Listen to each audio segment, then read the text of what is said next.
Oh, you're back to the Between the Ribs show with Jonathan Morris and Heather Hippopotamus. I want to... You smile. You still smile like it's the first time I said it. It's just ridiculous and silly. It's fine. But we have to protect your identity. I started your cover because we do have people out there that, We blow it all the time. Do we? Yeah, if you're an avid listener, yeah, it's fine. All right, fine. I will never call you Double H. I don't like that nickname of yours. Or the Heat with Heather, whatever they used to call you on the radio. I'll stick with Hippopotamus. Okay. And no one can wear her. She's not available to be deskinned and worn as a coat around town. You know who you are. You know who I'm talking to. Gonna have to block that dude. We'll talk about that off the air. I'm gonna pay off John Deere. I promise. I sent you the text, right? I sent you a screenshot of what he sent me. Yeah, but none of it made sense. Not a damn word. Not a single. I didn't see about getting skinned though. No, but that's what that means. That's how hyperbole for the next time I see you, I'm gonna be skinning you. I'm gonna shoot you up with Novocaine so your nerves are dead, so you don't feel it. That's some stalker stuff, dude. You're gonna be alive. Your eyes are gonna be twitching all around, but you're not gonna feel the pain. You're not gonna know. Oh, and apparently it'll also be soundproof, so it's all so they won't hear you. They won't be able to hear you scream. Damn, dude worked this all out. I had no idea how troublesome this job was. Yeah, I'm gonna start giving you hazard pay. Welcome to the danger zone with Jonathan Morris. Cat got issues. He's off the reservation. I don't even know. Is that? I also I had to send it to Shannon. I just had to. Yeah. I got back to him in capital letters WTF, and I was like, dude, I don't know. Cat's off the reservation. So my question is, and I don't want to make fun of too many people, and I don't want to make fun of mental health if it is mental. But is that the drugs kicked in or the drugs ran out? I could not tell you. All right, we'll leave it at that because I don't want to give too much away. I'm not going to talk personally about people, but either the dude had just got hyped up. We're going to talk personally about people. We're just not going to name your name. The dude either just got hyped up and got on the keyboard, or he was spazzing because he ran out. Or maybe it was a talk to text fail. No, there's no way. That was completely well planned. That is like the definition of like controlled chaos. Like a duck on the pond is nice and calm and cool, and when you get down underneath the water, the feet are going 1,000,000 miles an hour, right? That's, I think, what was going on with that scenario. All right. I know we've talked about it, like we played with it, teased with it for a little bit. You heard it in the news. You heard it in the debate about the dangers of Donald Trump and his tariffs. Guess what? Tariffs don't affect American companies. They only affect companies that pretend to be American and then try to screw Americans. So I'm all for tariffs. I really am. I understand this whole thing may have to fall apart. It may have to implode on itself before we rebuild. But I keep seeing this meme pop up. Is it a meme or a picture? I don't know. Pop up on social media of us burning ships over a 2% tax. And we were at war. We're burning buildings down. We're burning the ships in the harbor, right, over a 2% tax. And then at the bottom of the page, it shows all of us lined up on our phones. And we're made in another country. And we're 40% tax right now. If you add everything up together, like you have your income tax and your road tax and this tax and housing tax and property tax, we're paying like 40% of everything we make. Yeah. We give 40% of it to the government. Yeah. Either state, local, state, or federal. At some level, if you make $100, 40 of it goes to taxes. But look at what a great nation we are. I know that we overpay in taxes. I mean, I know it feels that way, and I know they spend on all sorts of stupid things, but we really do live in a great nation, and a lot of nations, you don't even get to keep that. Okay, but that's not good enough. That's like the people that cry about racism saying, well, we're the only nation in the country, in the world, we're the only nation in our country. We're the only nation in the world where slavery is banned. Slavery is not banned in any other country in the world. Google it, look it up. We are the only country that has it on the books that it is banned. Now, it's frowned upon in other countries. In some countries, it's legal today. There's countries today that slavery is legal, and there are people enslaved today. Facts. Right? But, well, we're America. It's not good enough where we've come from. We're still the worst nation on the way we treat people. No, we treat people really good. Listen, people are people. When you got a bunch of people inside of a box, it ain't always the way you want it to be. But as a nation, we're the only ones, and you can fact check me if you want to, because I looked it up. Because when I heard this, I was like, nah, there's no way. Like, it has to be banned around the world, like the European Union. And who thinks owning a person's a good idea? That is right, but here's barbaric. the thing. Okay, ownership of people is from the beginning of time. There's always been landowners, property owners, servants, slaves. It's always been there. When you know better, you do better. Yeah, but here's the thing, and I tell people this all the time, and I stand by this. Just like my stance, again, totally off track. None of this is in our notes, but we're going to roll with it. I love good conversation that just goes naturally. So let's keep it rolling. I shouldn't have interrupted it with that PSA. But I stand by my stance on women's, what's it called? Women's lib? Sure. All right, for lack of a better name, and the Industrial Revolution. And I believe 100% that the only reason we have a women's lib movement, women's... No, you're talking about like feminist movement? Yeah, like equality, right. Okay, and feminine, equal in the workplace, equal here, equal there. We want more money. We want to be equal as men. All that whole... We are, though. Oh, my God. People are stupid. Okay, yes, yeah, but I don't think there would be a movement if men had not failed women. And I'll say that again. When we were all on our homes, on our properties, in our little sects, out in the country, out in the rural areas, and we had a church and a school, and we had a little corner store, and we all went out in the fields in the day and worked, and all the women taught the kids, and they cooked, and the women like kept the homes together. Like it's not a secondary job. Like the men couldn't go be men if the women weren't women. And people fail to realize that women are not less than men. Men depended on their wives and their mothers to take care of the kids, the family. Women fed the animals. Women did so much more than just sew dresses and make supper. Are you saying gender roles work? Yes, they do. But the Industrial Revolution, the best, worst thing that ever happened to humanity, and I stand by that till the day Jesus comes back, men went into the cities. The government convinced us we need to leave our farms, leave our towns, leave our wood shops, leave our mills, come into town into a centralized working area so we could all make more money, we could all be productive, because we had to advance. We want to be a progressive nation. Look where progressiveness got us.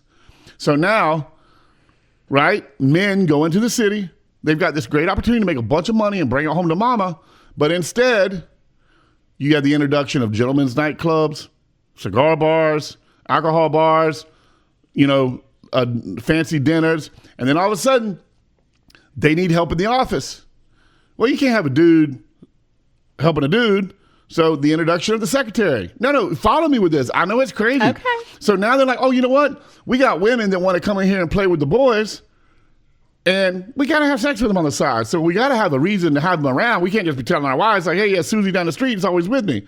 So, no, this is real. Like, this happened. Look it up. So men created spots for their side piece in an office setting, answer phones, take out the trash, do the paper, bring me coffee, and you're going to get paid. And no one's going to know because, we'll never get caught. And then men wouldn't come home at night. They're out at the gentleman's club. They're out at dinner. They're out at this. They're out at that. Women are left on the farm, left at the house, left at the mill, taking care of the family, taking care of the kids. And then when men do come in home, the invention of the den, the man cave, the den, it was more of a pool room at first, like not a swimming pool, but a shooting pool, where when men would come home after their long day, they had to de-stress and unwind. So while the family and the kids are all over here waiting on dad comes in with 3 or 4 of his buddies. They fire up cigars, have some drinks, play some pool, because they got to unwind because they've been in the city all day working, right? And then they pass out and go to sleep. What were women supposed to do? I mean, what were they supposed to do? Pillow over the head? Sorry. No, I got it. Listen, I got it. I love ladies. I'm a ladies' man, right? And I'm a man. I'm a manly man. And I'm not saying I live without sin. I have my sin in my past. But if men had not failed women, there never would have been a neglect created, and women would have never felt less than, because they never were less than. If you go back all the way to the beginning of time, we have queens, we have, emperor's daughters. You look through the history line of moms and wives and what women did all the way back to Bible times, prehistoric times, anytime you want to reference from the beginning of time, women played the majority role. Men just went out, killed and protecting. That's all they did. We killed and protect. That's all we did. Yeah, we can kind of grow humans. We can make food. We can keep things clean. We are amazing. You're right. You are. Absolutely amazing. So So I got that little side piece, and then it sets it up for this. So when you look at slavery, and I'll stand by this until Jesus comes back. If man had not failed slaves, there would be nothing wrong with slavery. And I don't mean slavery, because here's our thing. We're Americans. We only know white, black slavery. That's the only thing we know. And that was terrible. That was barbaric. That was inhumane. That was disgusting. There's nothing good about that, okay? Right. So don't misquote me. But if you go back to the Bible, when God talks about masters to their slaves and slaves to their masters and how they were treated, right? You were protected by being a member or property of a house. So in the old days, when the vagabonds and the scavengers came through, groups of warriors, groups of killers, if you did not belong to somebody and you were by yourself, you were gonna get killed, robbed, raped, left on the road butt naked. They take original gangs. Yes, you had no protection. So people voluntarily said, hey, I don't got nothing, but you've got a 40-acre vineyard or a 1,000-acre vineyard, and you got sheep and donkey and this. Can I come work for you? That's where the earring was invented. They put you on a post and put a stake in your ear. That's how the earring was invented. Yes, and that let people know when you went to town, don't mess with you. That guy belongs to Moses. So that guy belongs to Abraham or whoever, Ezekiel. I don't care. Names are names, you know? So people don't understand history. And the Bible and God's very clear that even when Jesus came, we're all equal. Master, slave, woman, man, there is no difference under God's eyes. But then the distortion and the sin of man, power hungry, things happen. Hey, I'm going to have sex with my slave tonight. Yeah, my slave don't want to have sex with me, so I guess I'm going to rape her or him or whatever. Right? I'm going to take their son because my wife can't give me a son. So I like the slave son, so I'm going to take him. So if man had never failed, there would be nothing wrong with like, oh yeah, that's my dude. He takes care of me. He provides for me. I have a house. I live. My kids get educated. So in other words, it would be like somebody's job, but not, I mean, because we've got, people do those things. Yes. We pay somebody to clean our house. We pay someone to fix our dishwasher. We Right. pay someone sometimes to mow our yard. So we still do those things. It's not, they're not, it's Yeah, you're still paying for a service, Yes. not owning a soul. right. And that was the thing. The ownership part was for protection. So being a part of the house of Moses, the house of Ezekiel, the house of Jaab, or the house of whoever, that's when you went into town. That would be like, okay, I'll give you a perfect example. The guy that used my box truck is broke down right now. But the guy that drives my box truck when it was running, all right, he drives an old beat up Suburban. We call him Postman. You met him. That's his nickname because he also works at the post office. All right. And he helps drive sometimes, and he's friends with my brother-in-law. So that's how we know each other. When he used to come in with my truck late at night, full of vegetables or full of meat or full whatever, and he would have to leave Lake Mary at like 11:30, 12 o'clock at night and get in his old beat up, busted Suburban, headed back to Maitland where he lives. He always had my phone number on his phone, on speed, ready, pulled up. And if he got pulled over by Lake Mary Police Department, I told him the first thing you say to them other than, officer, how can I help you, is I work for Jonathan Morris at Morganic Meats, and that's why I'm coming through Lake Mary at midnight. Because he's, no disrespect, but he's a scruffy, roughy, country-ass old black guy. Oh, man, I was really just hoping anybody could do that because I'm like, cool, I might pull that next. Let's hope I don't ever get pulled. Not that I own him or he's enslaved to me. I pay him for what he does. He does a great job. We do other things together. Buddy. But everybody that knows Lake Mary knows if you don't live in, first of all, with Lake Mary, it doesn't matter if you're black, white, Spanish, whatever. If you don't live in Lake Mary, they know that. And if you're coming through Lake Mary at night, they're probably going to pull you over and just say, hey, what's going on? Especially if you're in an old beat up vehicle. I always told them, use my name and let them call me. They all know me. We feed the police officers. We do a lot with the city. Let them call me so you don't have to go through the rigmarole of them trying to figure out who you are and are you lying to them. And that's for his safety and protection because he's part of my team. So I want to protect my team.